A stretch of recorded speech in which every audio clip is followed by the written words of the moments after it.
just walking through some woods, as you do, chatting about racing. Do you feel it as a rivalry? How do you feel about it? I hate him. Lots of racing room before it. Oh, a little bit of contact. Never been more sorry to have to do something, but you know, Ronan has done such an amazing job this weekend. He's 9-10 years I've been in the BTCC. That for me felt like the biggest load of rubbish I've ever heard. Yeah. That is an angry Tom Ingram. He absolutely nailed it round. Braked as late as he dares. Through he goes. This is your life, isn't it? Walking Yuri away from track. I do other things. I don't just walk Yuri full time. I mean, it's a strong part-time job. I'll be honest with you. But I wouldn't say it's my sole. This is your life. I wouldn't say it's my sole existence if I'm honest with you, mate. But I do appreciate that. Thank This you. might be a nice thing you do in your life. You quite like walking your dog, didn't you? We love it, yeah. Let's start the second part of the season, Croft. You ended the first part of the season. I always remember at Alton saying, "Oh, I'm going to have a chicken parmo when I get up to Croft." Oh yes. Because you're obsessed with the chicken Yeah, parmo. I love a parmo. Up the inside of Hill. That's not going to. Actually, the only reason we feel like we're still kind of there or thereabouts is because Ash keeps having these disasters. Does he coming off the corner? Doesn't need to. Now ahead of Tom Ingram. Third will go the way of. It started, again, we didn't have the most amazing Saturday, 7th, which, you know, do a lot from there, and then you had to do it the hard way. Race 3, though, got up to 2nd, another podium. Yep. And it meant that we were still in touch, because Mr. Sutton fell off. But yes. Again, talk us through Croft. Yeah, the Croft weekend, actually, when you go back to 2022, Croft was actually one of our stronger races. Yeah. It was Dan and I that were sort of at the front all weekend. So that was a strong one for us in 22. 23 didn't, again, like much of 23 in fairness, didn't quite link together the way we kind of wanted it to. So we lacked a bit of pace in qualifying. So we were down the pack and then sort of had to just fight and hustle our way back through as the day went over, really. So it was a recovery. It was one of those that we had to sort of start the day with the intentions of trying to be strong in race 3, really, and just trying to make it up as the day went on. Worked out all right, and obviously, as you say, Ash ended up with a disaster in that last race, which saved us. Which was keeping us in touch. So at the end, again, I remember interviewing you, and you had that little bit of a head-scratching moment, like, I'm still not sure how we're still in touch, but we're getting down to the nitty-gritty now. We're going into, that was round 6, out of 10, and we're still right in there. So yeah, it felt like Croft really was the one that highlighted the fact that actually the only reason we feel like we're still kind of there or thereabouts is because Ash keeps having these disasters. And that sort of felt like that was the only way we were able to sort of stay in contention, was just to let Ash in the nicest possible way keep having the disasters rather than us necessarily having the overall pace. Although the car felt better and we improved the car, the results didn't show for it. Circumstantial, whatever it was. And it just made it feel like hard work, because although it was better, we still weren't getting the rewards for it at the time. Knockhill. Yes. Comes about. I mean, you love Knockhill. I do.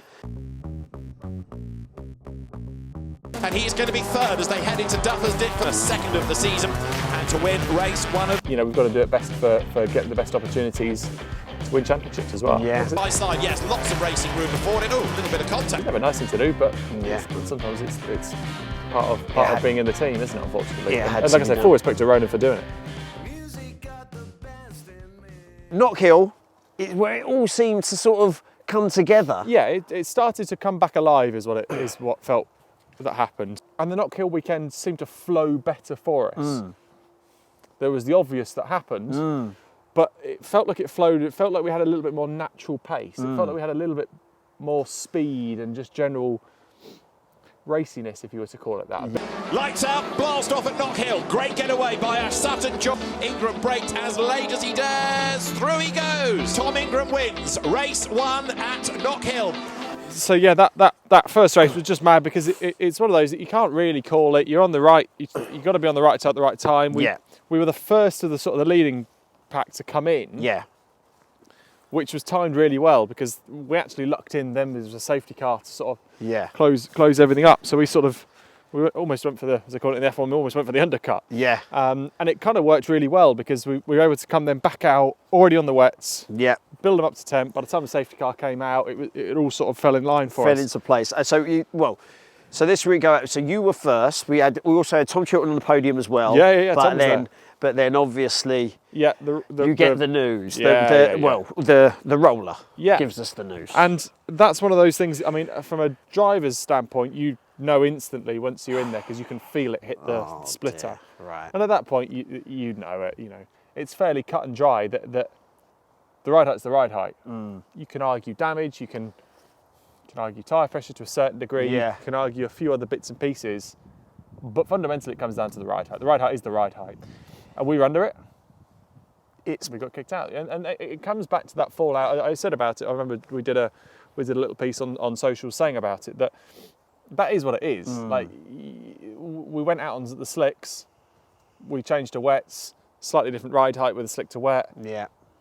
It's our fault. You know, you can argue it all day long. I mean, it's possibly the most frustrated I think I've seen you in a long time.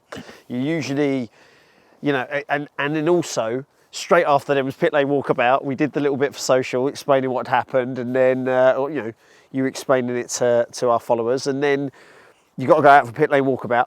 How do you pull yourself out of it? Because I genuinely, it was the most frustrated I've probably seen you at the time. And then what you've got to go back out there, you know, go sign all the bits. You probably just want to go sit in the truck and kick something, right? Yeah, of course. But you're aware, because I don't know, it's philosophical or what the right sort of word is with it. But like, you can't change it. Yeah. So I don't know if it's just me being a bit sort of weird with it, but you kind of look at it as to go, well, you can't change it. Is getting angry about it going to fix it? Yeah. No. Well, don't be angry about it. Like, just crack on. Like, you could be annoyed at it at the time, and you can be frustrated at it at the time. Yeah. But don't then let it affect you moving forwards. Yeah. Because then you've messed up. You've messed up yourself, because that's up to you to get out of that situation. Yeah. And come out of it still able to perform and do your job.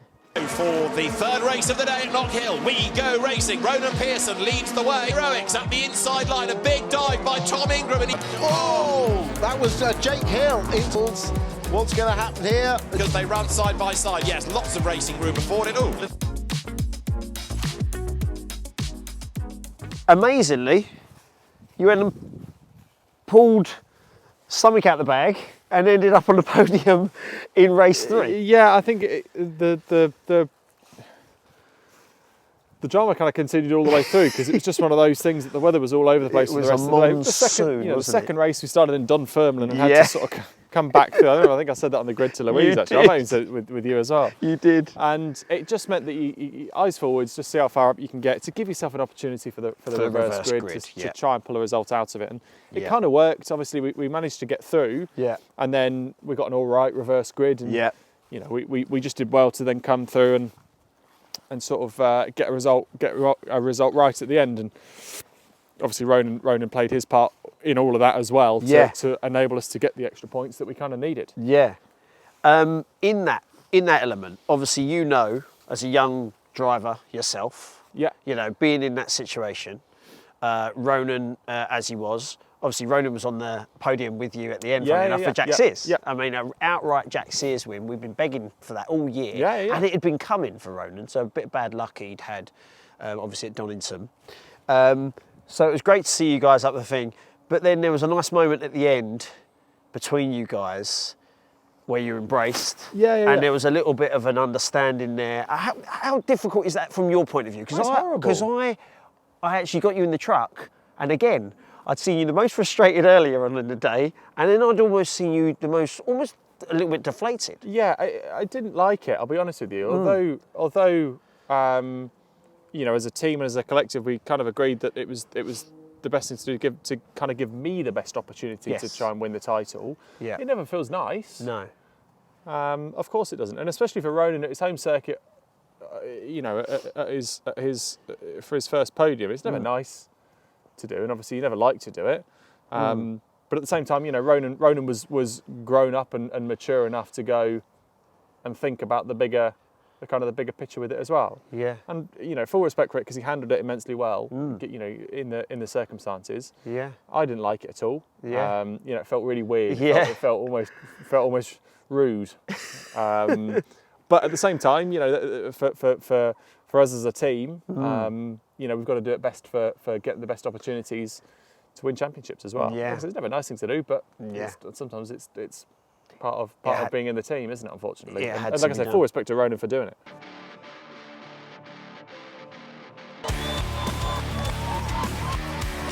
Ingram, who levels with and goes ahead. Well, it was just rubbish. Yeah. It was utter nonsense. As Ingram flicks through the S's, Sutton right 7 tenths out. Well, I'm going to... BMW is both of them, they're side by side, Jake Hill.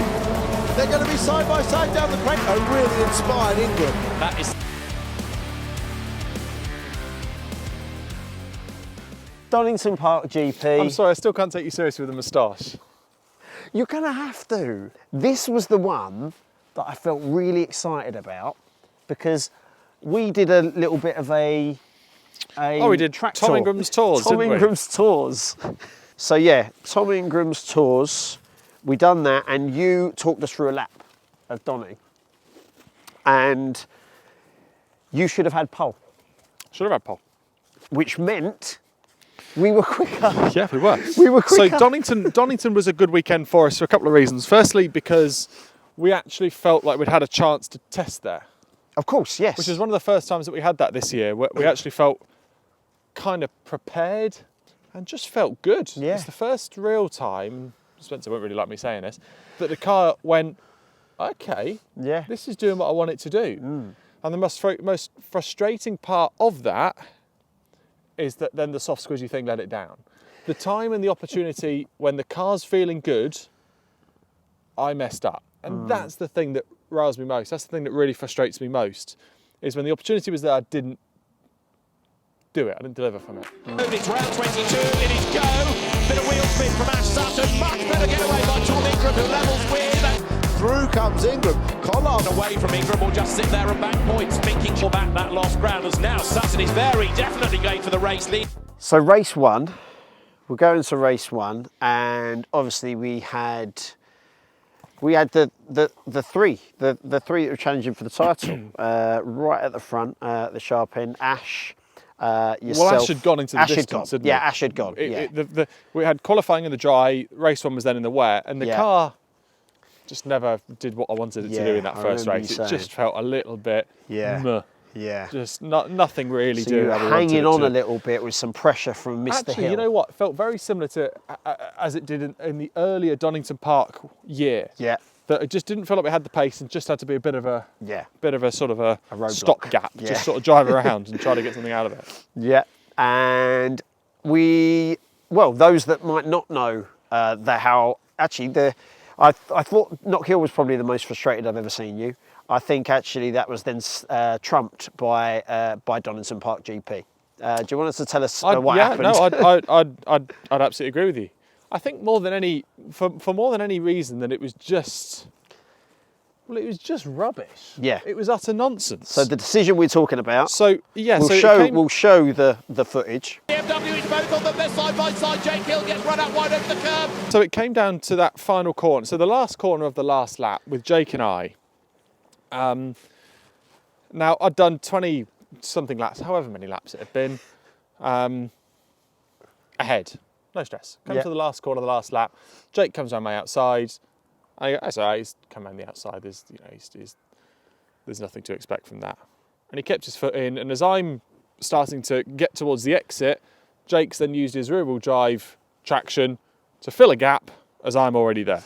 By doing so, he's had to drive down the grass, come across. Yeah. I'm second, I'm third. It's racing. Yeah. Let someone pass on the last lap, just going to come around your outside, are they? It's called racing, not letting people past.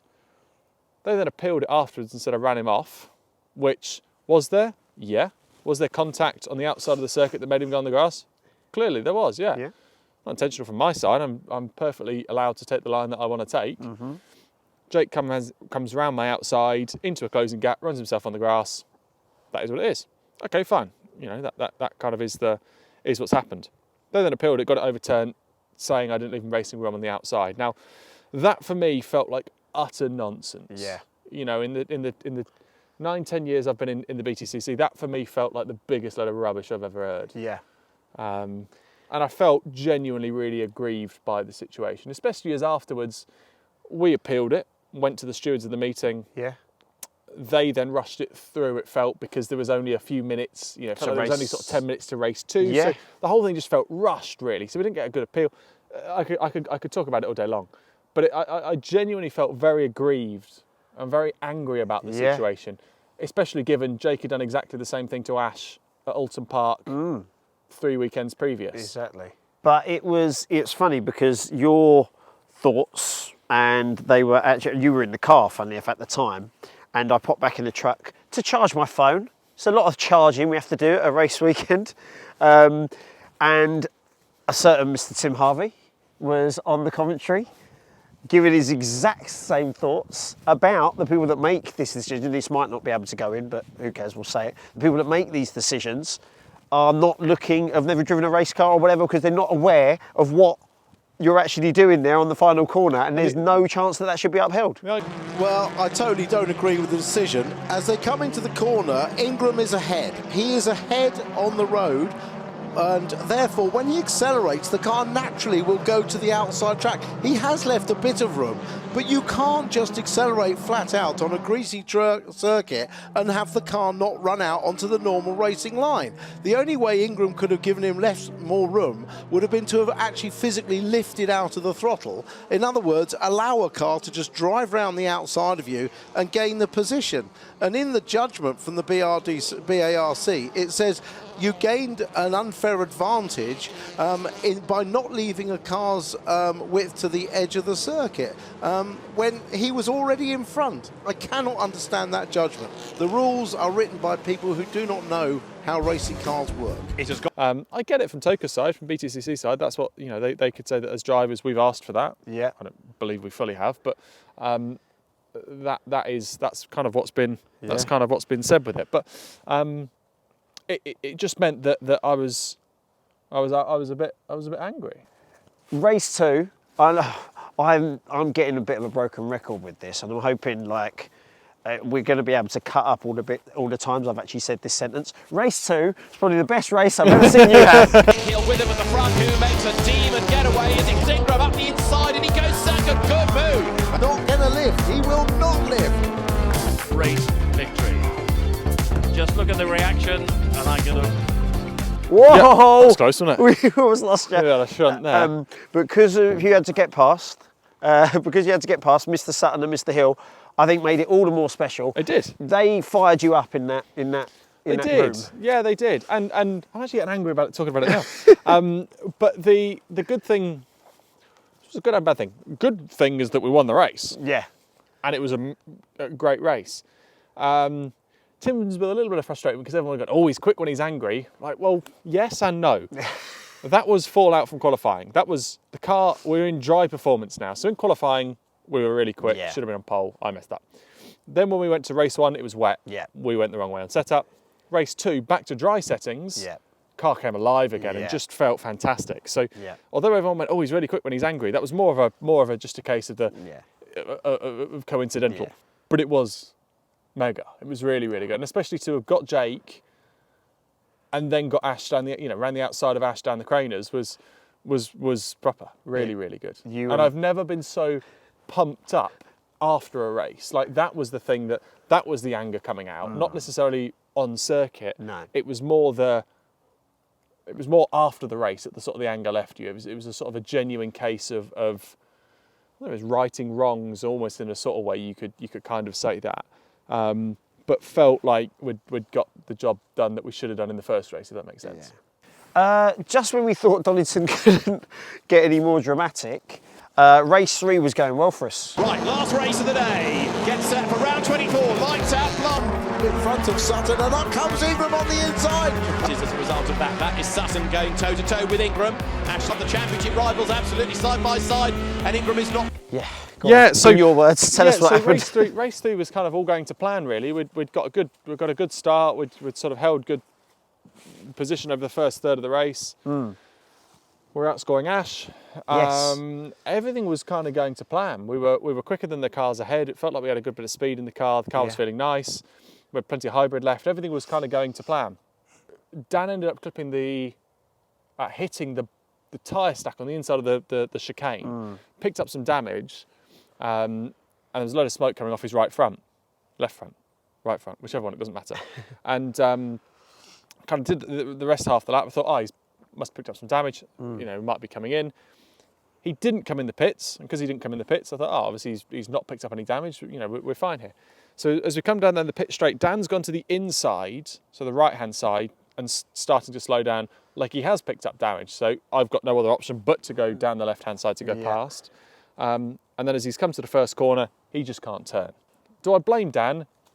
Yes and no. I blame him because he obviously knew he had damage. But at the same time, I don't blame him because there's nothing he could have done about the situation when he was there. So I kind of do and don't. It left a sort of a tinge of disappointment coming off the back of the weekend, even given the result that we'd had. I remember it was like the parting of the red set. Ash just went flying through. And you went on to the left, and we couldn't do much about it. But you know that's motorsport, isn't it? We have those highs and lows, unfortunately. Silverstone. Silverstone. I love Silverstone. Because let's face it, I mean, we needed a big Silverstone. Corner's on wet, he's going to go through it. They should have stopped at the end of the ball, just into the barrel. Well, there's a reason why these two guys are the two previous champions. They are the class of the field at the moment. They're going to get through this time with 1 lap to go. We started the race on slicks. Jake had started on wets. So we knew we were going to be at a slight disadvantage off the line, and off the for the first couple of laps at least, until the sort of the race played itself out. I was trying to sort of be fairly sensible and kind of keep up people's way, because you could see the people who were coming through on the wets, and there were probably 9 people who were on wets. So I thought I'll let those boys come through, and then I can sort of just focus on what's going on and what the next steps are. And that was all going fine. And then I've come up to Beckett's, and a little lock up. So I've gone in slightly deep, but Creasy's then caught me. He's tried to turn in. Either mistimed it or wasn't expecting me to stay on that trajectory. He's caught my left rear and spun me across the front of him. And so I'm off at Beckett's, and at that point, we may as well come in for wets at this point. We'd already dropped out the points. So it was really frustrating, really annoying. Because let's face it, I mean, we needed a big Silverstone. And off the back of Donington, felt like it was doable. Absolutely. And we qualified quite well. We were in strong position. The first race felt like that was the chance. We'd qualified second. We'd out-qualified Ash again for what felt like it should have been the second weekend on the bounce. Of course. But it felt like we were strong placed. The first race was then doubly frustrating, because as I'm spinning across the front, as I say, I've seen Ash come past. It felt like another one of those where you're looking at it going, circumstantial once more. The BMW launches away, not a great start by Rowbottom. Really didn't get a good start at all. He did. So looking for just into the barrel. Oh, that was Jack Butel. What? Struggling so to do. May have picked up a little bit of damage, and De Leon is being given a 10-second penalty. The second race was phenomenal. And again, circumstantial. I got ahead of Ash at the end of the first lap. Was ahead of Ash. I come down to Brooklands on the first lap, and I think Jack Butel locks up. Comes torpedoing through the middle of us, wipes me out. So I'm now over by the BRDC trying to avoid everyone. Ash swings past. He's ahead again. But at that point, Ash was then 7 or 8 places ahead of me, because of the drama that I'd got caught up in of Jack locking up and going straight through. Another one of those that he's scored some points back. Absolutely battling round Luffield. You came flying through like an absolute steam train. It was like you were. There was moves there that weren't necessarily on, but I'm guessing that was that. I've got to go for broke. Like he's gone, and I've got to do it. But also, it's a little bit of fallout from race 1. We had hybrid. Right, okay. I've been so used to this year in 23 to not having much hybrid deployment. Right, I see what you're saying. But actually the hybrid deployment at Silverstone is where it works most effectively, because it's long presses with long straights. It's not really powerful enough to get much benefit at somewhere like Alton Park or stuff like that. It works for those long presses, long straights. That's where you get the big benefit of it. So when you're used to not having it to having it, suddenly it feels like you've got a massive performance gain. Yeah. How did you feel finishing up Silverstone? I mean, everyone was asking you that. I think we chatted in the pit lane afterwards, and it was very much, okay, well, we'll go to Brands, we'll give it our all. It is what it is, yeah. I think we'd sort of left Silverstone. I left Silverstone on a bit of a high, really. You know, a third and a second in the second. You know, race 2 and race 3, after what was a bit of chaos in the first race. So it actually felt really good to end on a high. But at the same time, frustrating that what could have been in a way. Because I'd like to think, actually, given the pace that we had all the way through, if you look at the pace in that third race as an example, there's no reason we couldn't have done that if we'd have had a good result in the first. Through it, Ingram now goes to the inside against Butcher. But there will always be that hint of, I want to beat you more than I can breathe, and he wants to beat me more than he can breathe. He's won in front wheel drive and rear wheel. And the first to congratulate him is Tom Ingram. But what a fine driver he is, and displaying it there. Right, last round, Brands Hatch, GP. It was, again, how many podiums you ended up with? I don't know, we'll tot them up. But another couple of podiums. But the now reigning champion, Ash Sutton, was just in front of us on race 1 and race 2. But how was Brands Hatch GP? Sort of, you knew how it was going to be, that he had to mess up, we had to have a stormer. Yeah. You know. It didn't feel like it was ours to win. Yeah. It felt like it was Ash's to lose. Yeah. So off the back of that, it kind of put us in a place where we'll go and try our best and make sure we're there or thereabouts, but it's not really ours. No. It's not ours to win. I feel more pumped for the 24 season than I necessarily did for the 23 season. Not in a negative way, not in a sort of a, well, you weren't asked for 23, but it's a different set of circumstances now. I want to go and prove a point that we can have it back. And at the 22 season, end of the 22 season, going into the 23 season, in a weird way, it always felt like you were never going to be able to better what you did last year because you've already won it, if that makes sense. And sometimes, even though if you've won it once, you want to win it again, but it feels now that I've got a point to prove. I want it back. We want it back. We all want it back. And off the back of that, it's sort of driven this extra kicker, this extra bit of spice to it, this extra bit of, not necessarily enthusiasm, because you're never not enthusiastic about it, but this extra bit of drive that's come, and this extra bit of fire that's burning. This rivalry, and then long may it continue into a third year in a row here, it's great for the sport, right? I mean, but do you feel it as a rivalry? How do you feel about it? I hate him. Yes. Yes, cut it there. Cut. Yeah. We get on, you know, we're you know, we always have a laugh when we see each other, and we can be pally. But there will always be that hint of, I want to beat you more than I can breathe, and he wants to beat me more than he can breathe. It's healthy. Yeah. I think if you were mates, I don't think it would work. No. So yeah, I get on with him. He gets on with me. We have a good laugh. I'm a competitive person. That doesn't matter if I'm throwing the tennis ball for the dog. I want to throw it further than you can throw it. Or if we're going for a run, I want to run faster than you can run. Yeah. I think it's just a competitive instinct in you that is healthy. Indeed. There we go. That is it. 2023 is done. We'll do this in 2024. Can we go to Spain or something? Maybe do it on a beach. That'd be nice. We'll do Tenerife, shall we? Yeah. We'll do Tenerife. That sounds like a great idea. Cheers, mate. Ingram again on the back of Butcher, goes to the inside line, full sender.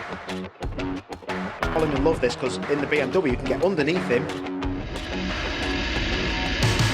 It is.